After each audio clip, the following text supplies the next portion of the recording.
लोग कोशिश ये करते हैं कि हम देखते हैं कि हमारे फिल्म समीक्षक जो है देश के, वो एक मांग करते हैं हमेशा कि ऐसी फिल्म होनी चाहिए जो पारिवारिक हो, ऐसी फिल्म होनी चाहिए जिसमें इंटरटेनमेंट हो, ऐसी फिल्म हो जो देश की हो। तो ये हम लोगों को दोनों हम लोग चाहते थे कि ऐसी फिल्म बनाए हैं, क्योंकि ये वर्षों से सभी फिल्म समीक्षक मांग करते हैं, कहते हैं इसमें इंटरटेनमेंट है मगर कोई मैसेज नहीं है, इसमें देश नहीं दिखता, इसमें देश ज़्यादा दिखता है। तो ये हमारी कोशिश थी, हमने सोचा कि ऐसी फिल्म बनाएं, और मैंने पहले भी जो फिल्में लिखी हैं सब देश की फिल्में हैं। दूसरा, हम चाहते हैं कि हमारी जो बोलियाँ हैं देश की वो बहुत पावरफुल है, हिंदी से कहीं ज़्यादा। इसलिए जो भी फिल्में बनती, गंगा जमुना, इवन दंगल, अगर दंगल हिंदी में बनती तो कितनी बोर लगती, वो हरियाणवी में बनी। तो हम लोग बोलियों पे भी एक्सपेरिमेंट कर रहे हैं अपने देश की, जिसमें बुंदेलखंडी है, बघेलखंडी है, राजस्थानी है। तो इस तरह से हम लोग मिल के काम करते रहे, और फॉर्चुनेटली हमारी ट्यूनिंग बड़ी अच्छी है। कभी कभी झगड़ा होता है हमारा किसी एक डायलॉग पे या एक लाइन पे या एक सीन पे, पर वो सुलट जाता है किसी तरह से। I just want to add here and say that we work a lot with a lot of first-time writers, directors for long format, and I'm saying this in advance, but I'm saying that Yashovardhan is a talent to look out for. It has just been phenomenal in every which way, collaborating with him, learning from Ashok ji, and ये जो हमारे देश की picture है, I just hope it resonates with everybody also, but definitely look out for Yashovardhan Mishra. To your left. Hello. Hello. Yeah, hi. Yeah, to your left. Hi. Yeah, hi. My question is for Rajpal Yadav, sir. You are really well known for your comedic timing, and a lot of your characters are popular with the younger audiences right now. So, is it a conscious choice to pick roles that might have a lasting impact with audiences? देखिए brother, मेरा क्या है, मुझे ऐसा लगता है कि जो आदमी पेट से लेके गले तक भरा होता है वो एक अच्छा मस्खरा तो होता है, लेकिन उसके अंदर एक गंभीर मशवरा भी होता है। और मेरा शौक या मेरी हॉबी समझिए, मैं समाज के उन कैरेक्टर्स पे हमेशा काम करने की कोशिश करता हूँ जो कैरेक्टर मुझे हुक दे दें कहीं पे। हम लोग एक्टर हैं और मुंबई में रहते हैं, जो मेट्रो सिटी में रहते हैं हम सब। अगर मैं एक्टर नहीं होता तो शायद मैं भी उसी लाइन में बैठा होता कि मुझे कुछ ना कुछ अभिव्यक्ति टाइप ही कर पाता, क्योंकि बाकी मुझे कुछ आता ही नहीं है। आज सिनेमा के माध्यम से अभिव्यक्ति कर रहा हूँ, अगर इसमें नहीं होता तो कहीं न कहीं आपके माध्यम से कहीं न कहीं देश की अभिव्यक्ति ही कर रहा होता किसी न किसी प्लेटफॉर्म पे। लेकिन जैसा कि अशोक जी ने बोला कि मुझे ऐसा लगता है आफ्टर जाने भी दो यार।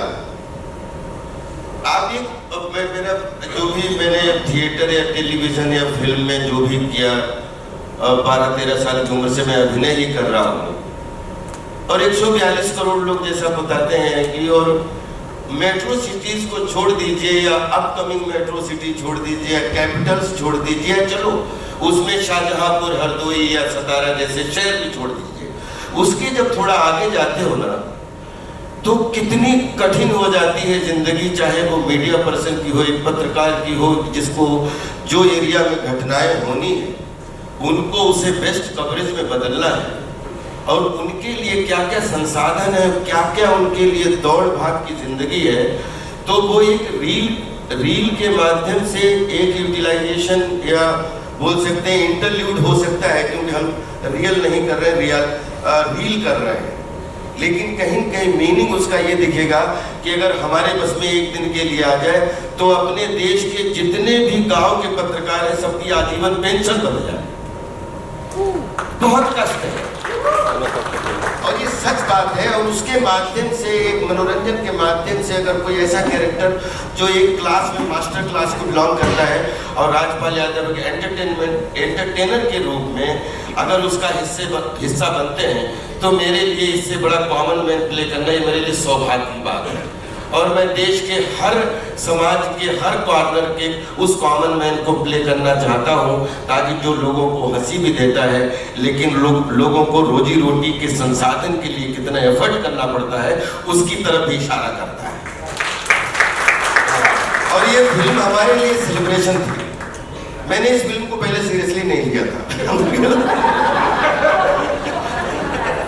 एक तो आपको मनप्रीत का फोन आया कि Manpreet is our producer and Sikha, Manpreet और बच्चन। उसको मैं इरफान भाई के ज़माने से जानता हूँ, तो मुझे बोले कि एक फिल्म है कटहल।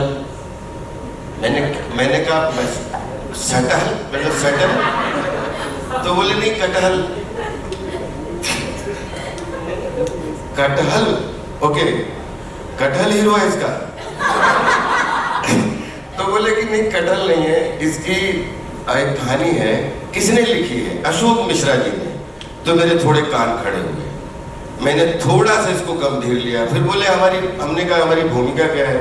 बोले कि जर्नलिस्ट की भूमिका है। तो हमने बिल्कुल सीरियसली नहीं लिया। हमने कहा दो चार सीन में न्यूज पढ़ने के लिए बुला लेंगे। और मैं जेन्युइनली किसी एक अच्छे पत्रकार की भूमिका बहुत दिनों से तलाश में हूँ, और आगे भी तलाश में हूँ कि अलग शेड में भी कोई पत्रकार, क्योंकि मैंने ऐसे 2-4 पत्रकार देखे हैं जिंदगी में जो शायद उनके जीवन की अगर कभी फिल्म बनके और पर्दे पे आ जाए तो शायद वो दुनिया के लिए, बहुत बच्चों के लिए प्रेरणा बन सकती है। तो फिर पता लगा डायरेक्टर यशवर्धन, तो उनके पुत्र हैं।